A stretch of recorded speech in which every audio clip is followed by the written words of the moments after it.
The chandelier sparkled overhead in the Thompson family's mansion as their friends and business associates gathered to celebrate my engagement to their only son, Michael. I stood in my simple navy dress, the nicest thing I could afford on a secretary's salary, while my future mother-in-law, Eleanor Thompson, held court in her Valentino gown. My name is Sarah Chen, and for 2 years I've been the executive secretary at Thompson Global Investments. But what the Thompson family didn't know was that I was also a certified forensic accountant with a master's degree in financial crime investigation. Sometimes the best way to uncover fraud is from behind a desk that everyone walks past without a second glance.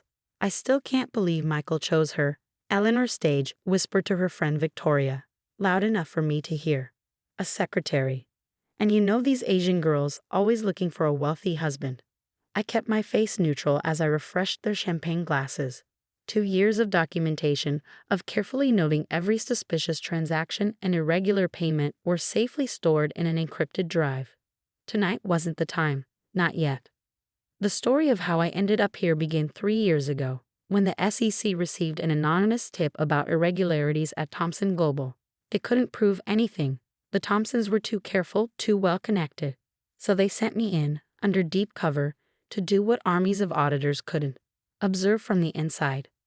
Meeting Michael hadn't been part of the plan. He was different from his family, kind, genuine, with a moral compass that made him increasingly uncomfortable with his family's business practices. Our love was real, even if my initial presence at the company wasn't. At least get her to sign a prenup, Eleanor, Victoria said, sipping her champagne. Can't have the help running off with half the family fortune. If they only knew that I had no interest in their money. What I wanted was justice for the hundreds of families they defrauded through their elaborate Ponzi scheme.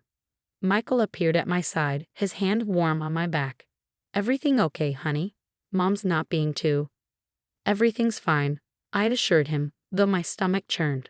Michael didn't know the truth either, about my investigation, or about what I discovered about his family's criminal enterprise. That would all come out tomorrow, at our wedding. I'd chosen the timing carefully. All the major players would be there. The corrupt board members, the complicit accountants, even the offshore bankers flying in from Switzerland. Eleanor had insisted on a big society wedding, wanting to show off her son's marriage despite her disdain for his choice of bride. Sarah, Eleanor called imperiously, be a dear and fetch my phone from my study. You know where everything is, being the help and all. I nodded demurely and headed upstairs. The study was exactly as I remembered from my countless late nights working there. The mahogany desk, the leather-bound books, the hidden safe behind the Monet reproduction that contained records of their real business dealings. What Eleanor didn't know was that I cracked that safe months ago, documenting every fraudulent transaction and illegal deal. The evidence was damning: $20 million stolen from retiree investment funds, laundered through a web of shell companies and offshore accounts. As I retrieved her phone, I heard voices in the hallway. Richard Thompson, my future father-in-law, and James Morrison, their chief financial officer. Everything set for the transfer tomorrow? Richard asked in a low voice. During the wedding ceremony, Morrison confirmed. While everyone's distracted by the vows, the last of the funds will move through the Cayman account. By the time anyone realizes what's happened, we'll be untouchable. I pressed record on my own phone, hidden in my dress pocket. Another piece of evidence for tomorrow's revelation. And you're sure about this girl? This Secretary Michael's marrying? Morrison laughed. She's nobody, just another gold digger looking to marry into money. Too stupid to understand what's really happening at the company. I smiled in the darkness of the study. They had no idea that every word was being recorded, every document copied, every transaction traced. Tomorrow they would learn exactly how stupid I really was. Sarah, Michael's voice came from the stairs. Everything okay up there? Coming. I called back, composing myself. One more night of playing the quiet, submissive secretary. One more night of enduring their condescension and cruelty. Tomorrow, at exactly 2:15 p.m., when they thought they were executing their final fraudulent transfer, the FBI would instead be executing search warrants. The evidence would be undeniable, the arrests swift and public. The only question that kept me awake at night was, would Michael ever forgive me? Back in the party, Eleanor took her phone with a dismissive wave. I suppose we should be grateful, she said to Victoria, At least the secretary knows how to take orders.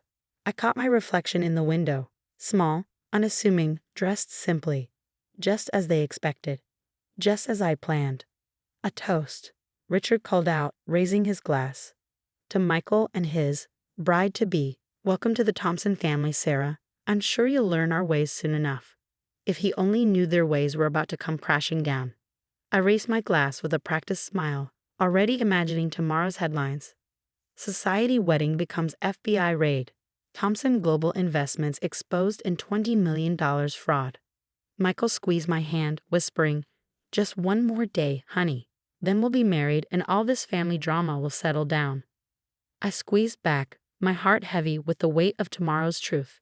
"Yes," I whispered, "just one more day." As the party continued around us, I thought about the 2 sets of vows I'd be taking tomorrow.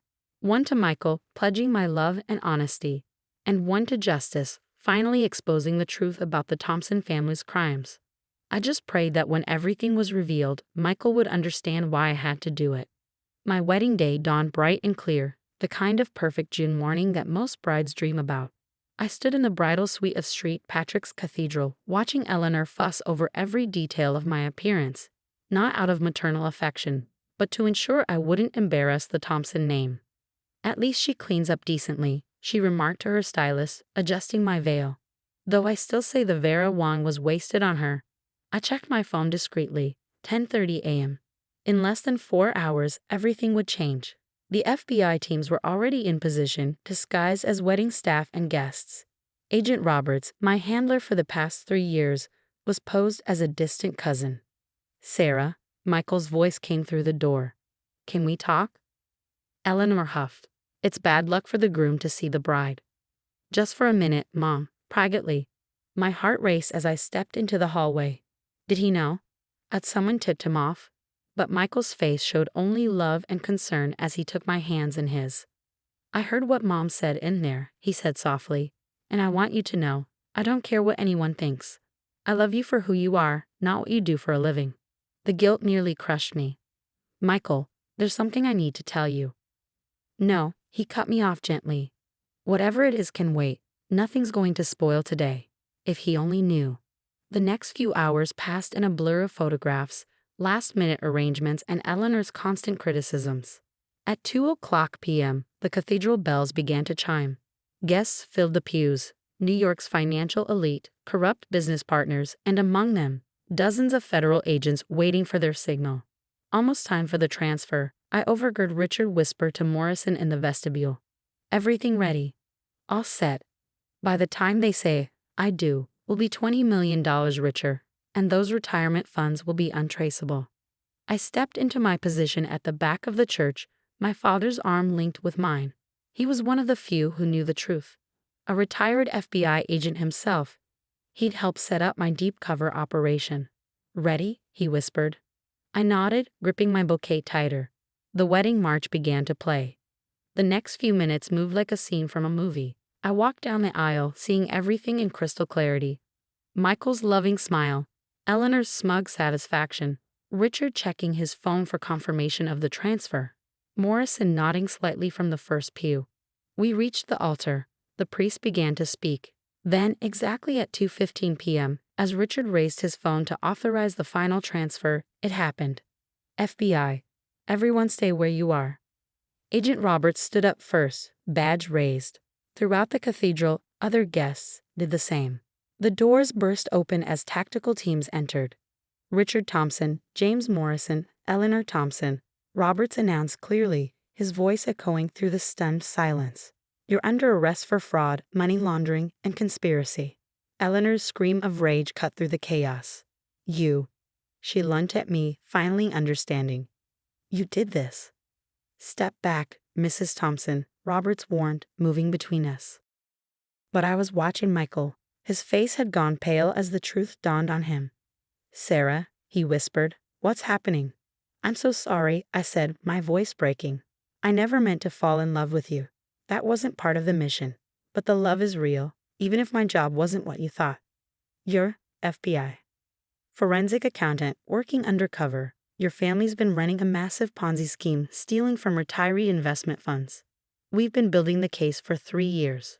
Around us, agents were leading the core conspirators away in handcuffs. Eleanor was still screaming accusations. Richard looked shell-shocked. Morrison was already demanding his lawyer. Michael sat heavily on the altar steps, his head in his hands. I knelt beside him, not caring about the wedding dress. Every document in your father's safe, I explained quietly. Every conversation about illegal transfers. Every offshore account. I had to stop them, Michael. They were destroying people's lives. The secretary job was my cover. I have a master's in financial crime investigation. The SEC sent me in after they received tips about irregularities but couldn't prove anything. He looked up at me, his eyes searching mine. And us? Was that part of your cover too? No, I said firmly. Meeting you, falling in love with you, that was real. It complicated everything. I almost blew the investigation twice because I couldn't bear to hurt you. The cathedral had mostly emptied now, save for some agents collecting evidence and a few shell-shocked guests being interviewed as witnesses. Did you know, Michael asked suddenly, about what they were doing? All of it. I nodded. Your father and Morrison were about to execute their biggest fraud yet, stealing $20 million from retirement accounts during our wedding ceremony. They thought everyone would be distracted. He was quiet for a long moment. Last month, when I told you I was uncomfortable with some of the company's practices that I wanted to investigate, you were starting to figure it out. That's one of the things I love about you, Michael. Your moral compass, your desire to do what's right, even when it means turning in your own family. His voice was bitter. Especially then, I said softly, it takes more courage to stand up to people you love than to strangers.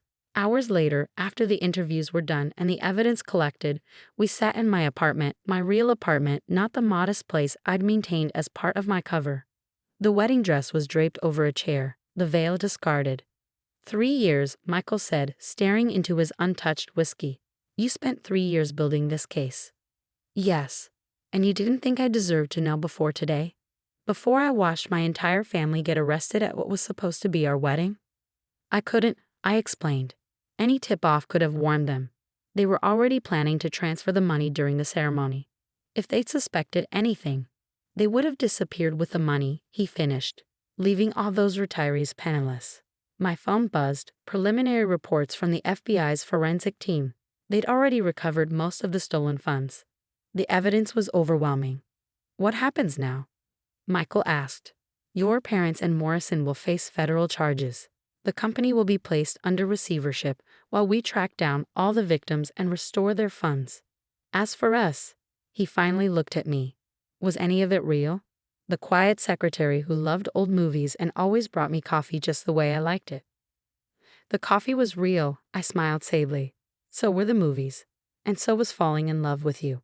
The only fake part was pretending to be less than I am. Less than you are, he repeated. You know, Mom always called you worthless. Just a gold digger marrying into money. But you're probably the most qualified person in that whole company. Michael, I said carefully, I understand if this is too much. If you can't forgive the deception. He cut me off by reaching for my hand. You know what I kept thinking, watching them arrest my parents? That everything finally made sense. All those questionable transactions I'd noticed. The meetings I wasn't allowed to attend. The way they treated their employees, treated you. You didn't just expose their crimes. You gave me the truth I needed to see. So where does that leave us? He finally smiled, just slightly. Well, we still have a marriage license, and I still love you, maybe even more now that I know who you really are. But maybe we skip the big society wedding next time. Next time. I'm thinking something smaller. Just us, your real family, maybe a few actual FBI agents instead of undercover ones. Despite everything, I laughed. You still want to marry me? Even after I turned your world upside down. You turned it right side up, he corrected. And yes, I want to marry you, the real you, not the cover story. Though I have to admit, finding out my quiet secretary fiancé is actually a brilliant forensic accountant who just pulled off one of the biggest white-collar crime busts in New York history is kind of impressive. 6 months later, we did get married, a small ceremony on the beach at sunset. Michael had started a new investment firm. One built on ethical principles and transparent practices. I'd accepted a position leading the FBI's new corporate fraud task force. Eleanor and Richard Thompson were convicted on multiple federal charges. Morrison turned state's evidence and received a lighter sentence. The company's legitimate assets were sold, with proceeds going to repay the victims of their scheme. Sometimes I still think about that first failed wedding. About Eleanor's sneer when she called me a worthless gold digger. The irony isn't lost on me. The secretary they dismissed as beneath them had been their undoing. But the real victory wasn't in proving them wrong about me. It was in stopping their crimes, in returning stolen money to hard-working people who trusted them with their life savings. And it was in finding love with the one person in the Thompson family who valued truth over money. Michael and I still laugh about how we met. The undercover agent and the honest son of dishonest parents. He keeps a framed photo of us in our first wedding attempt on his desk, right next to the news article about his parents' arrest. A reminder, he says, that sometimes the most valuable things in life aren't what they seem, and that love, real love, survives the truth. As for me, I kept the Vera Wang wedding dress Eleanor insisted was wasted on a mere secretary. It hangs in our closet, a reminder that sometimes the best way to fight corruption is from behind a desk that everyone walks past without a second glance. And yes, I still make Michael's coffee just the way he likes it. Some covers are worth keeping, even after the truth comes out.